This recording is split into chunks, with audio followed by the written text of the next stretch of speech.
Hello guys, welcome back to PC classes. और आज हम लोग पढ़ेंगे क्लास 11 का जीओसी। जीओसी मतलब जनरल ऑर्गेनिक केमिस्ट्री।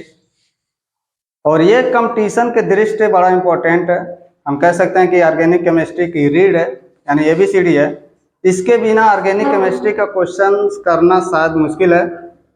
हो सकता है कि बोर्ड्स का एग्जाम में 12th के क्वेश्चन इसको ना पढ़ें फिर भी कर लें, अच्छे नंबर आ जाएं, लेकिन कम्पिटेटिव जो क्वेश्चंस होंगे इसके बिना संभव नहीं है। जो अच्छे लेवल के क्वेश्चन होंगे इसके बिना संभव नहीं है। तो आप लोग रफ कॉपी कलम दवात सब लेकर बैठिए। और आज हम पूरे डिटेल में ना, बहुत लेंदी लेसन है, बहुत बड़ा भी लेसन है और बहुत छोटा भी लेसन है।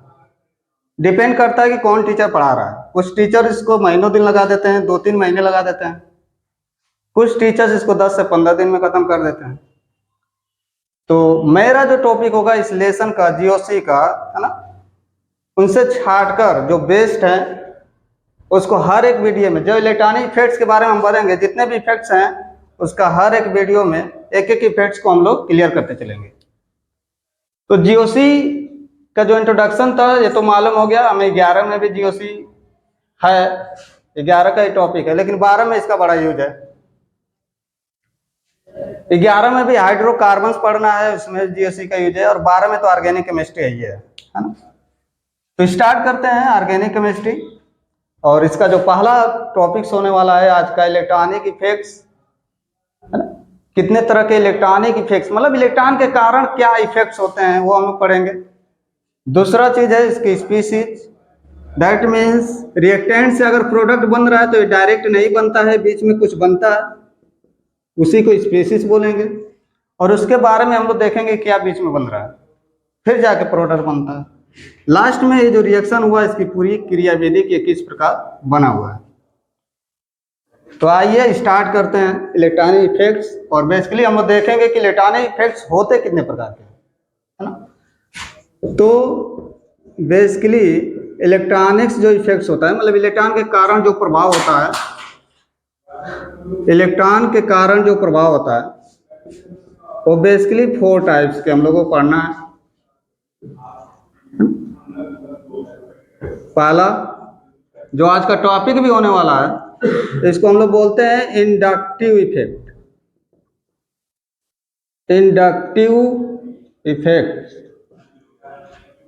दूसरा हम लोग पढ़ेंगे resonance effect.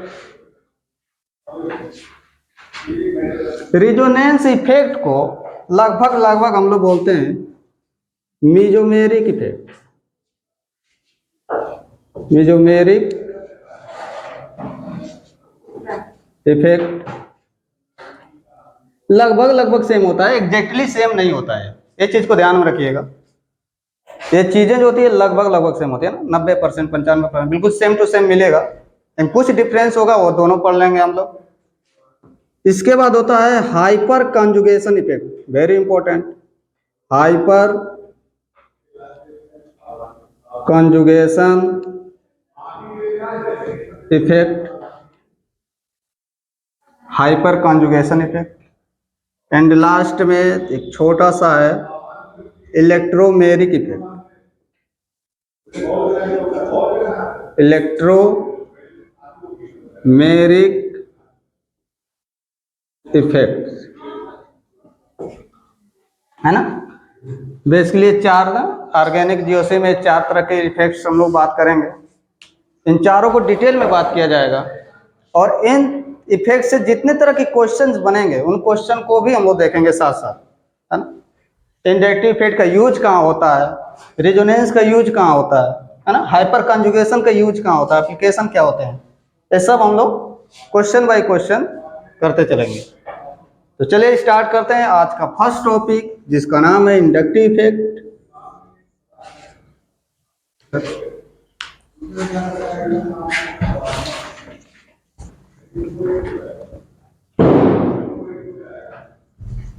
Inductive effect.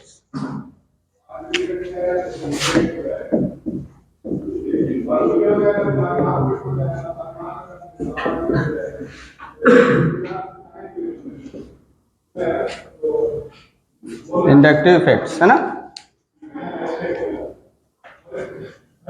No doubt, बहुत इजी है, बहुत इजी है। हाँ देखिए क्या है इंडक्टिव इफेक्ट, क्या होता है। अब तक हम लोगों ने देखा था रेजोनेंस, कभी पढ़े होंगे तो उसमें देख रहे थे कि पाई इलेक्ट्रॉन घूम रहा है ना। यहाँ पे इंडक्टिव इफेक्ट में पाई इलेक्ट्रॉन से कोई मतलब नहीं है, हमें मतलब है सिग्मा इलेक्ट्रॉन से। सिग्मा इलेक्ट्रॉन से होता क्या है, पार्शियल, ऐसे लिख लेते हैं, पार्शियल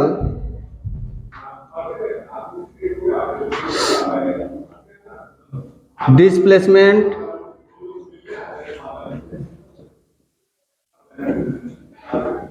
और शिफ्टिंग।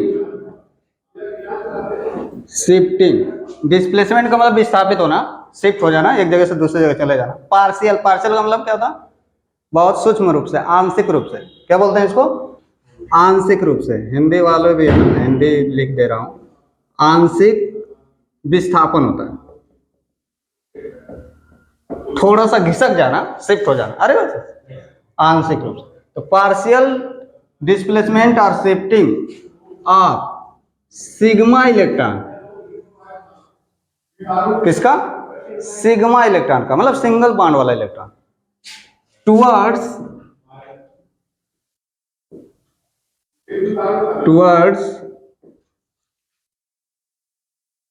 मोर इलेक्ट्रोनेगेटिवली, मतलब जिसकी विद्युत ऋणात्मकता अधिक हो। किधर घिसकेंगे, विद्युत ऋणात्मकता जिसकी, मोर मीन्स अधिक, इलेक्ट्रोनेगेटिवली मतलब विद्युत ऋणात्मकता, तो जिसकी विद्युत ऋणात्मकता ज्यादा हो उधर क्या करेंगे, खिसक जाएंगे, ऑफ एटम, है ना।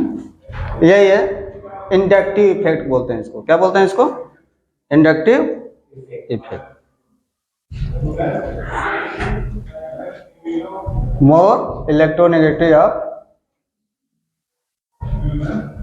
एटम्स, या more electric of sigma bond कर लीजिए, sigma bond, more electronegativity of sigma bond, ठीक है। जिसके कारण, ये तो डिफिनेशन था, डिफिनेशन समझ में आ गया। हिंदी में क्या है, आंशिक विस्थापन इलेक्ट्रॉनों का, सिग्मा इलेक्ट्रॉनों का अधिक विद्युत ऋणात्मकता वाले सिग्मा बॉन्ड की तरफ आंशिक रूप से विस्थापन इंडक्टिव इफेक्ट कहलाता है ना। अभी क्लियर हो जाएगा।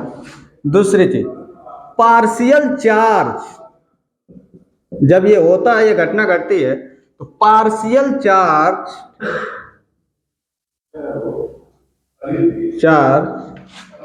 आर डेवलप्ड,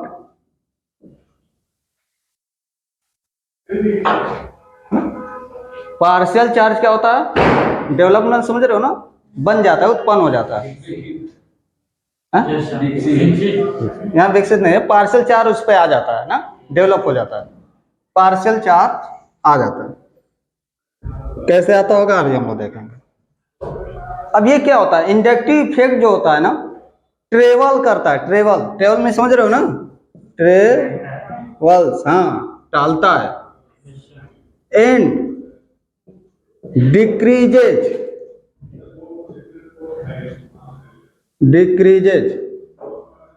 विथ डिस्टेंस, अभी तीनों पॉइंट का क्लियर होगा, टेंशन मत लो। डिस्टेंस अप टू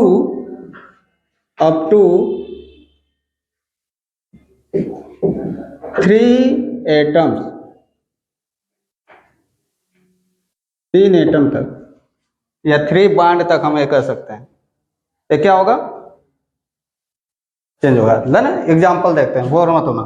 क्या और कह रहा हूं कि जो ये चार्ज डेवलप हो रहा है, ये चार्ज क्या होगा, table and decrease with distance.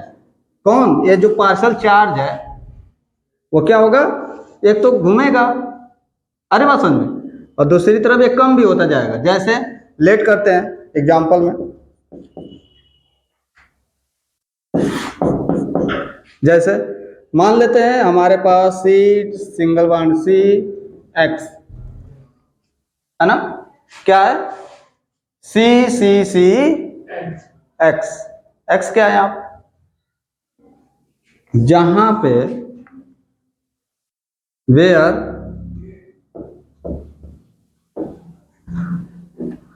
इलेक्ट्रोनेगेटिवली of X greater than इलेक्ट्रोनेगेटिवली of carbon. एक तरफ का एक्स, एक तरफ कार्बन है। यहां पे ये कह रहा है कि इसकी जो इलेक्ट्रोनेगेटिवली है, नेगेटिविटी या नेगेटिव, इलेक्ट्रोनेगेटिव, अरे बात समझे, वह क्या है? कार्बन से ज्यादा है। और जब कार्बन से ज्यादा है तो आपको मालूम होगा जिसकी विद्युत ऋणात्मकता ज्यादा होती है, इलेक्ट्रॉन को क्या करते हैं? अपनी तरफ शिफ्ट कर, खींचते हैं ना, खींचते हैं। तो जब यहां से खींचेंगे तो क्या हो जाएगा? इस पे थोड़ा सा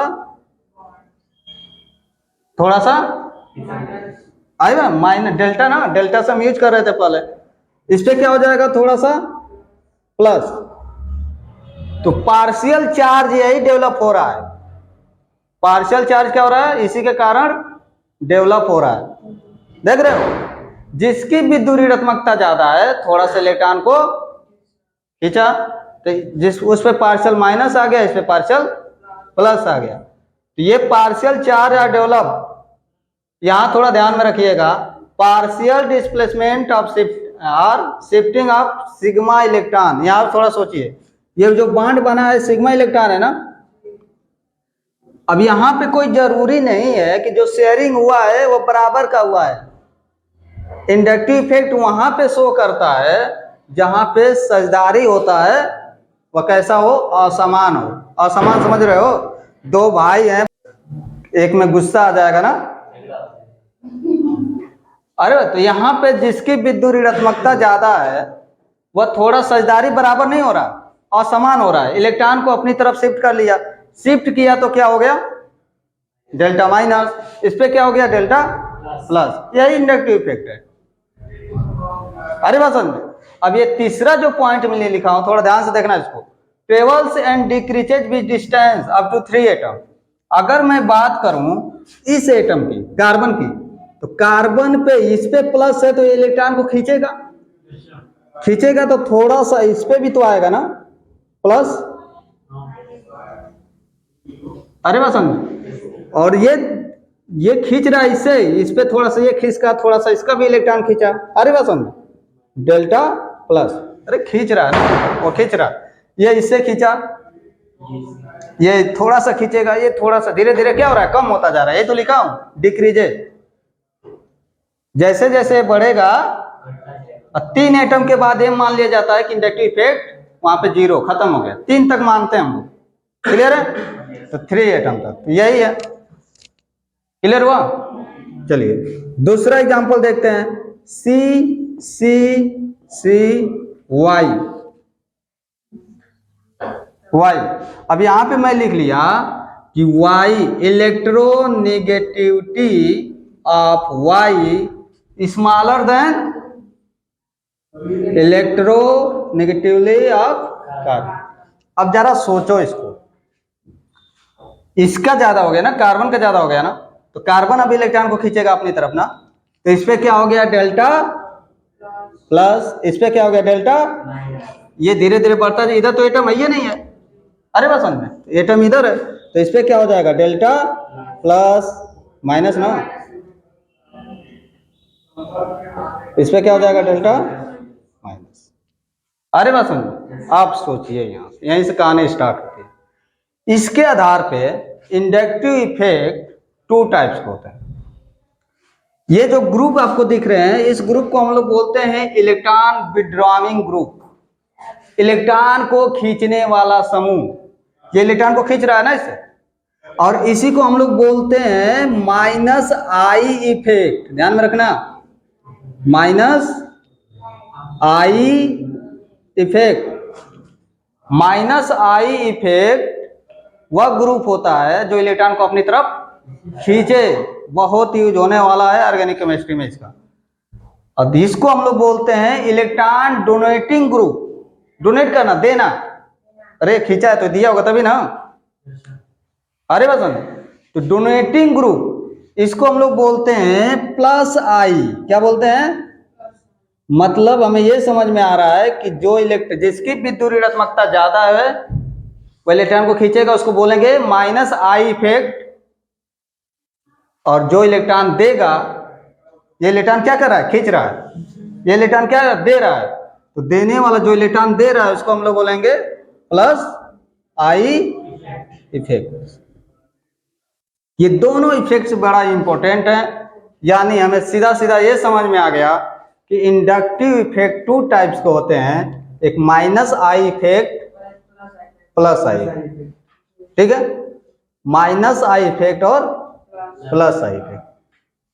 क्लियर हुआ? दोनों के एग्जांपल्स क्लियर हुआ?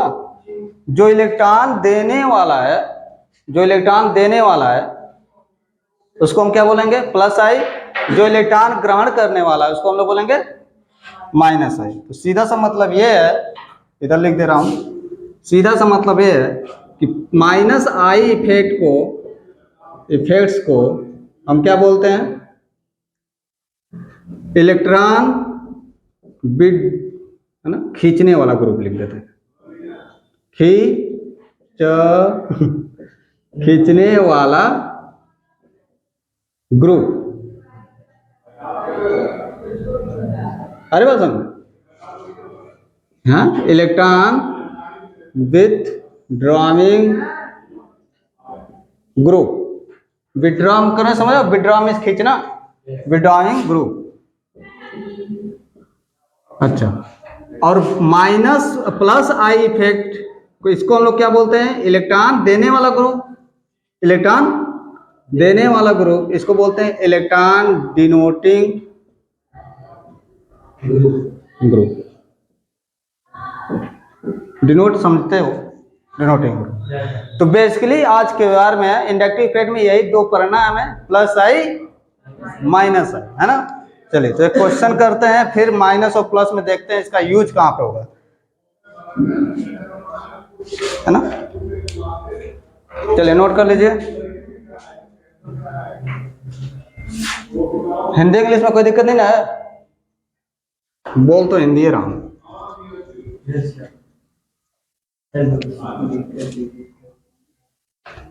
चलिए थोड़ा एक क्वेश्चन करिएगा आप लोग। बोलना क्या लिख रहा हूं। FCH2 COO minus BCl CH2 COO minus CBr CH2 COO minus DiCH2 COO minus. यहाँ पे ध्यान दीजिएगा, जितने भी यहाँ पे स्पीसीज दिख रहे हैं वह सब क्या है? चार्ज, आवेशित है ना। तो एक चीज याद रखिएगा, यहाँ पे बोलेगा कौन ज्यादा स्टेबल होगा, कौन ज्यादा स्टेबल होगा। अरे बात समझ। तो स्टेबिलिटी चेक करने के लिए याद रखिएगा, न्यूट्रल जो स्पीसीज होती है, न्यूट्रल मतलब उदासीन, उदासीन स्पीसीज जो होती है वह ज्यादा स्टेबल होती है। किससे? चार्ज स्पीसीज, है ना। तो यहाँ पे तो कोई न्यूट्रल है ये नहीं है, क्या है सब? क्या है सब? चार्ज वाले, है ना। न्यूट्रल नहीं है, सब चार्ज वाले। तो अब इसमें बताएंगे कि कौन, है ना। हाँ, स्टेबल है, स्टेबल, मोर स्टेबल, है ना।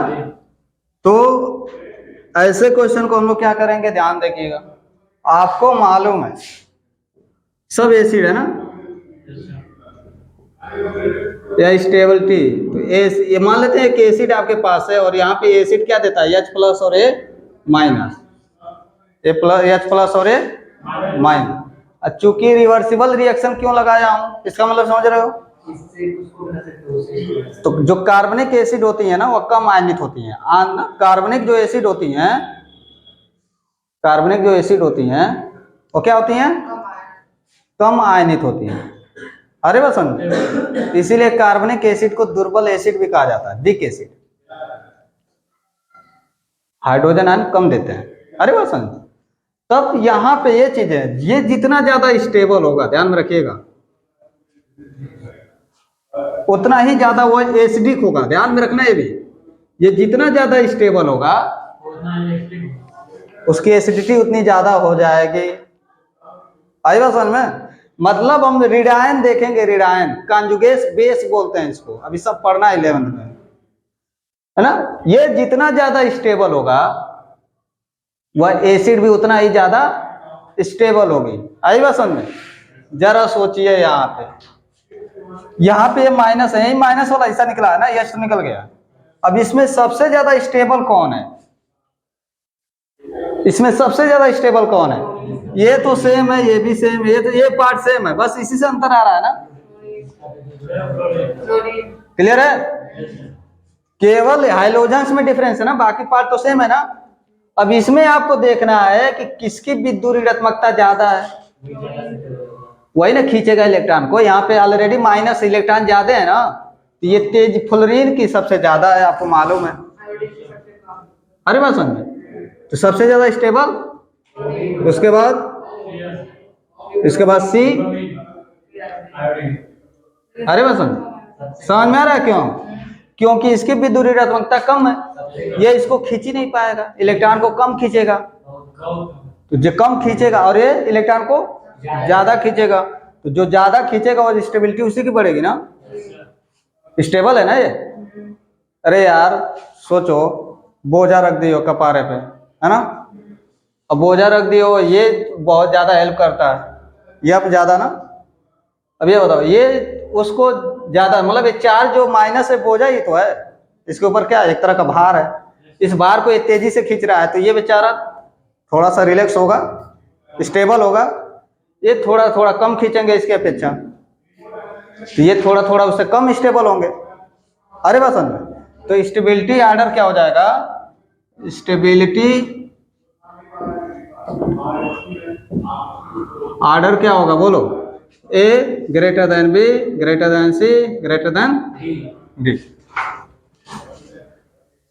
अब पूछूंगा ए सबसे ज्यादा एसिडिक कौन है?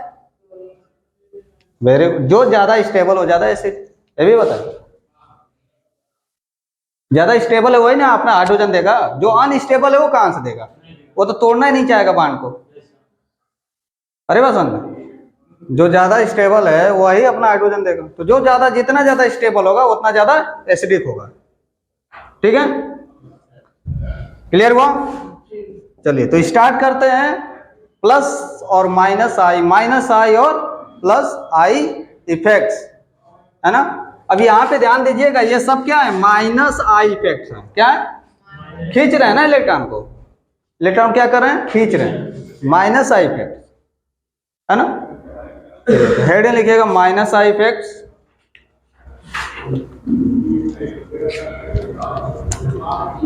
और मैं बोला था ऑर्गेनिक केमिस्ट्री में, ये भी याद रखिएगा, बहुत ऐसे चीजें मिलेंगी जो आपको याद करना पड़ेगा, है ना। तो मैं एक ऑर्डर बताने जा रहा हूं। अरे बता, एक ऑर्डर बताने जा रहा हूं, उस ऑर्डर को आपको याद करना पड़ेगा। क्या करना पड़ेगा? याद करना। तो माइनस आई इफेक्ट सबसे ज्यादा माइनस आई इफेक्ट दिखाने वाले एलिमेंट कौन है? ये ऑर्डर बड़ा इंपॉर्टेंट है, आप याद करिएगा, याद करने की कोशिश करिएगा, 2-3 बार लिखेंगे ऑटोमेटिक याद हो जाएगा। क्लियर?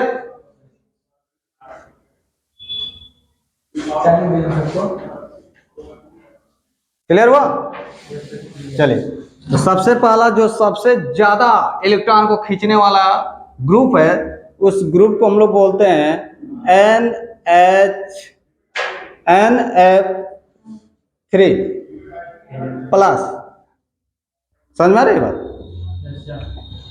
प्लस है, इलेक्ट्रॉन को खींचवे करेगा। सबसे ज्यादा क्या है? इसके बाद ग्रेटर देन NR3 प्लस। देखो, इसके बाद NH3 प्लस। आई बात समझ में? इसके बाद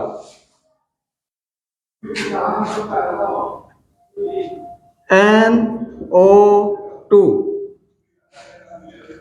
इसके बाद साइनाइड ग्रुप, साइनाइड ग्रुप का फार्मूला मालूम है ना? CN, CL नहीं, CN, साइनाइड ग्रुप। इसके बाद एल्डिहाइड, एल्डिहाइड का मालूम है? C डबल बॉन्ड CHO लिख दूं? CHO, aldehyde. इसके बाद आता है कीटोन, कीटोन का नाम सुने हो? तो इसका फार्मूला होता है RCOR। तो इसको R, तो एक बांड खाली रखो, कीटोन। इसके बाद होता है कार्बोक्सिलिक एसिड, इसका भी formula C double bond OH, यही होता है ना? Carboxylic acid, carboxylic acid. इसके बाद आप लगाएंगे फ्लोरीन, देखो फ्लोरीन कितना पीछे है। इसके बाद आएगा क्लोरीन, ब्रोमीन और आयोडीन। इसके बाद आएगा क्लोरीन, फ्लोरीन, ब्रोमीन और आयोडीन। इजी है ये, सेम टू सेम दिख रहा है, NF, NR, NH3 है ना, प्लस प्लस। NO2 cyanides. इसके बाद एल्डिहाइड है, कीटोन है, इसको क्या बोलते हैं? Carboxylic acid. क्लियर हुआ? अच्छा, इसके बाद होता है OR। इसको हम लोग कौन सा ग्रुप बोलते हैं? एथॉक्सी ग्रुप, याद है? OR। इसके बाद होता है OH, क्या होता है? OH। इसके बाद OH, OH के बाद आता है आपका C triple bond CH, C triple bond CH। NH2 और फिनाल, ये लगभग बराबर होते हैं। NH2 फिनाल, फिनाल का सूत्र जानते हो ना? फेनिल समूह इसको बोल देंगे, क्या बोलेंगे? फेनिल समूह, C6H5, फेनिल समूह C6H5। क्लियर हुआ? इसके बाद होता है CH double bond CH2, and last में आपका आ जाता है हाइड्रोजन। हाइड्रोजन वो चीजें हैं, ध्यान रखना। अच्छा, कुछ और यूज हम कर सकते हैं, जैसे OH है ना, OD कर सकते हैं। D समझ रहे हो? D क्या है? ड्यूटेरियम ऑक्साइड, भारी जल का नाम सुने हो? D2O। तो उसी तरह से OH की जगह पे OD हो जाएगा। D क्या है? आइसोटोप से हाइड्रोजन का नाम, ड्यूटेरियम। क्या है? बस 5 मिनट। क्लियर हुआ? तो ये आपका था I-I इफेक्ट। हाइड्रोजन पे 0 हो जाता है, हाइड्रोजन से यहां से प्लस I इफेक्ट, ध्यान में रखना। यहाँ हाइड्रोजन से क्या स्टार्ट हो जाता है? Plus I effect. हाँ, चार्जलेस नहीं, यहाँ पे इस केस में दिखाया गया। अरे बस, इसका जो खींचने का, इलेक्ट्रॉन खींचने की जो क्षमता होती है या देने की क्षमता होती है कम होती है ना, यहीं से स्टार्ट होता है आपका प्लस I इफेक्ट। क्लियर? चलिए, अब यहाँ पे यूज हम एक दो देख लेते हैं।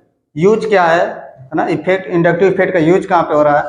तो यूज होगा इसका एसिडिटी ज्ञात करने के लिए, पहली चीज स्टेबिलिटी ज्ञात करने के लिए, है ना। आपके कोई ऑप्शन दे देगा, पूछेगा कौन ज्यादा स्टेबल है। अरे बसंत, कौन ज्यादा स्टेबल है? तो पहला एक एग्जांपल हम लोग देखा था, और उसमें ये पता चल रहा था कि जिसकी विद्युत ऋणात्मकता ज्यादा होती है ना, या माइनस I इफेक्ट ज्यादा होगा, जिसका माइनस I इफेक्ट ज्यादा होगा वह ज्यादा एसिडिक होगा, ज्यादा स्टेबल होगा। ये पता चल रहा था ना? क्लियर है ना? उस ऑप्शन में हमें ये देखना है कि जितना ज्यादा क्या हो, माइनस I इफेक्ट हो, वह उतना ही ज्यादा स्टेबल होगा। एक क्वेश्चन करें, चलिए।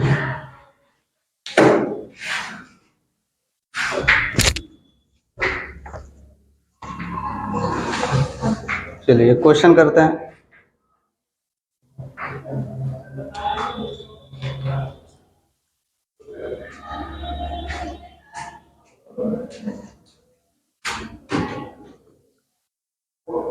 CH3 COOH है ना, CH2 Cl COOH, A है, B है, C CH Cl2 COOH, और D एक यूज कर लेते हैं, CCl3 COO। अब क्या होगा इसमें, इसकी स्टेबिलिटी क्या होगी,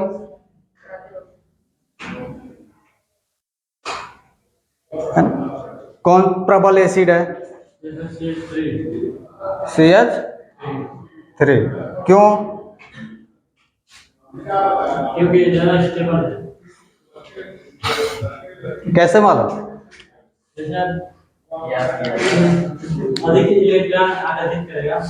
चलिए आते हैं टॉपिक, आते हैं। देखिए, इसकी स्टेबिलिटी चेक करने के लिए हमें क्या करना है ना, तो हमें यही तरीका अपनाना पड़ेगा, देखना पड़ेगा कि ये नाइन जो बन रहा है कितना ज्यादा स्टेबल है, किसका स्टेबल है। अरे बात समझ में, चलो तो यहाँ से ये निकल गया तो ये प्लस हो गया, ये माइनस हो गया, यहाँ से ये निकला ये प्लस हो गया, माइनस हो गया, यहाँ से निकला ये प्लस है, यहाँ से H प्लस, एसिड है H प्लस तो देगा ना, ये माइनस हो गया। अब इसमें ध्यान दीजिए, ये जो माइनस वाले बने हैं कौन ज्यादा स्टेबल है, माइनस वाला जो बना है कौन ज्यादा स्टेबल है। यहां जरा सोचिए, CH3 यहाँ पे कोई माइनस आई इफेक्ट नहीं है, तो कोई माइनस आई इफेक्ट नहीं है तो इलेक्ट्रॉन को खींचेगा, नहीं खींचेगा। यहाँ पे क्लोरीन आपको दिख रहा है ना, यहाँ पे 2 क्लोरीन दिख रहा है ना, यहाँ पे 3 क्लोरीन दिख रहा है, यानी माइनस आई ग्रुप यहाँ पे कितने हैं, और इसमें कितने हैं, इसमें कितने हैं, माइनस आई ग्रुप इसमें एक है और इसमें रख।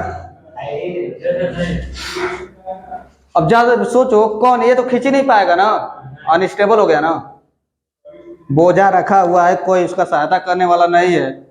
अरे बस यहाँ पे तब अगर कोई सहायता करने वाला नहीं है तो हाइड्रोजन देवे नहीं करेगा।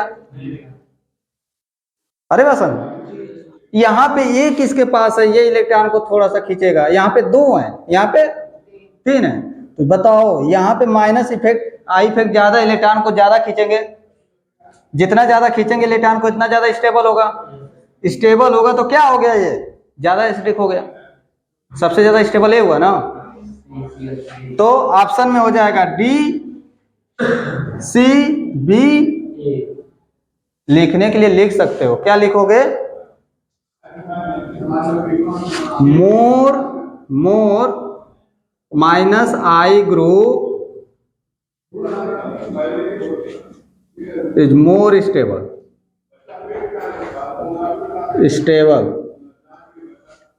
जिसके पास जितना माइनस आई ग्रुप रहेगा वो ज्यादा स्टेबल है ना। यहाँ से तो ही पता चल रहा है ना, यहाँ पे 2 3 था, यहाँ 2 था, यहाँ 1 था, यहाँ पे 1 भी। क्लियर हुआ, इसका मतलब कि मोर आई ग्रुप अगर रहेगा, मोर एसिडिक क्या हो जाएगा, मोर स्टेबल, मतलब मोर एसिडिक नेचर। देखो कितना है, क्वेश्चन बन रहा है, मोर एसिडिक नेचर। एक क्वेश्चन और करो,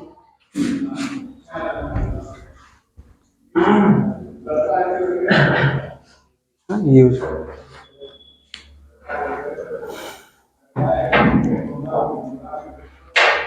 बोलो,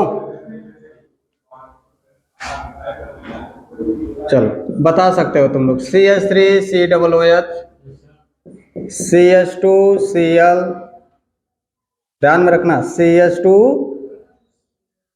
Cl COOH, ये A है, ये B है, एक ऑप्शन और ले लो, है ना, CH3 CH2 CH2 COOH, यहाँ पे है आपका Cl। अब बताइए कौन ज्यादा स्टेबल होगा, कौन ज्यादा स्टेबल होगा?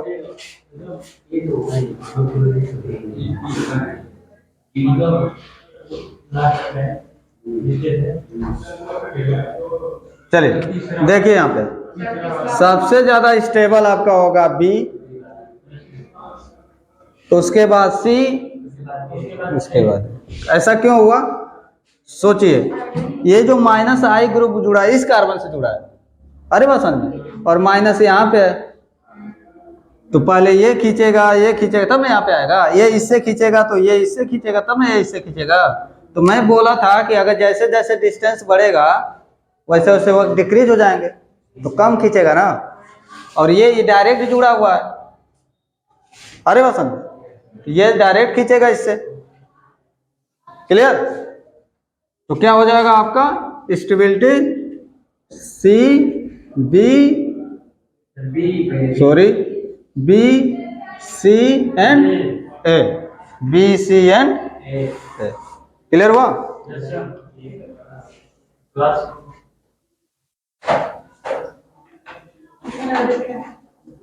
चलिए एक और क्वेश्चन करते हैं, लास्ट, ओनली लास्ट, है ना, कुछ अच्छे क्वेश्चन कर लिया जाए।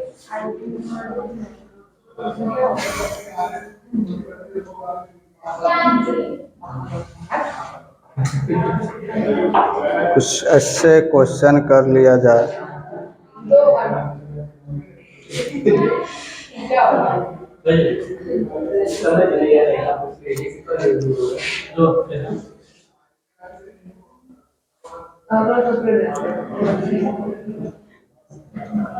चलिए क्वेश्चन देखते हैं, आपके पास ऑप्शन है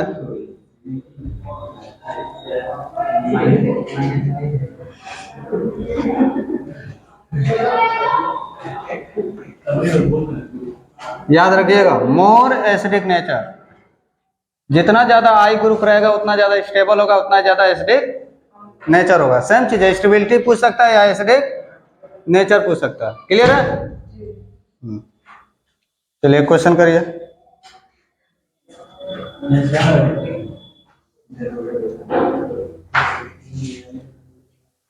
CH3 COOH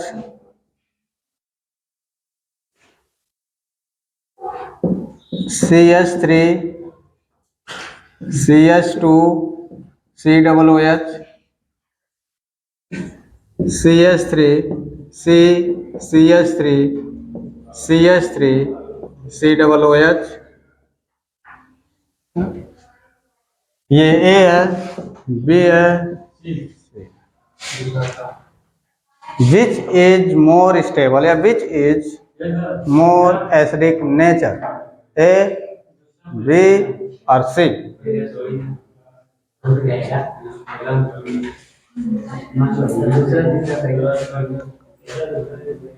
चलिए यहाँ पे थोड़ा ध्यान दीजिएगा, जितना मैं ग्रुप लिखवाया था माइनस आई में, कोई इसमें से दिख रहा है? कौन सा ग्रुप? क्या इसमें कौन सा माइनस आई ग्रुप लगा हुआ है?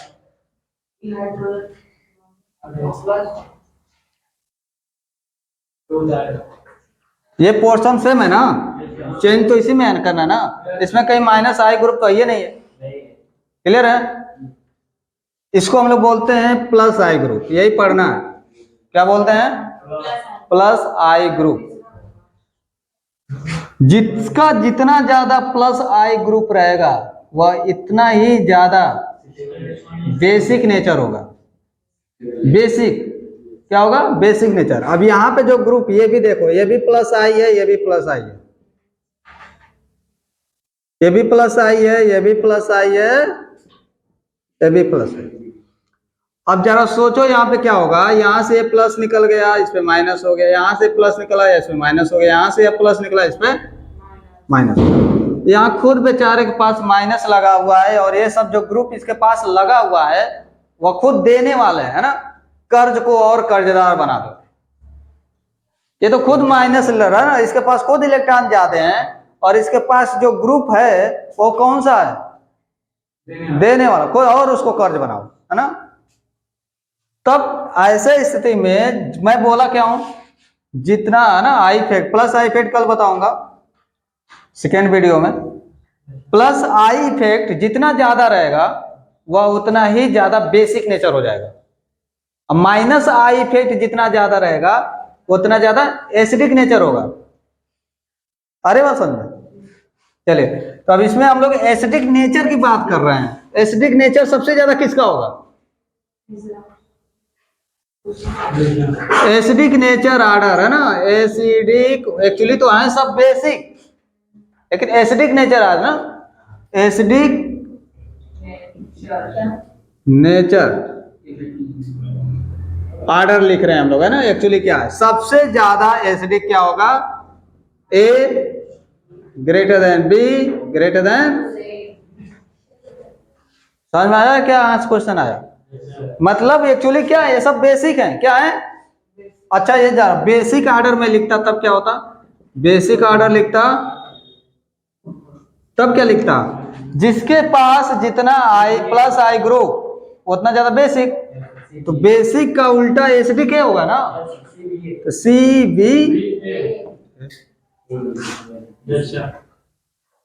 अरे बस समझ में, एसिक है बेसिक है कि एसिडिक है, तो ये सब यूज है, यही सब इंडक्टिव इफेक्ट का यूज है और यहीं से क्वेश्चन बनते हैं। क्लियर हुआ? Thank you.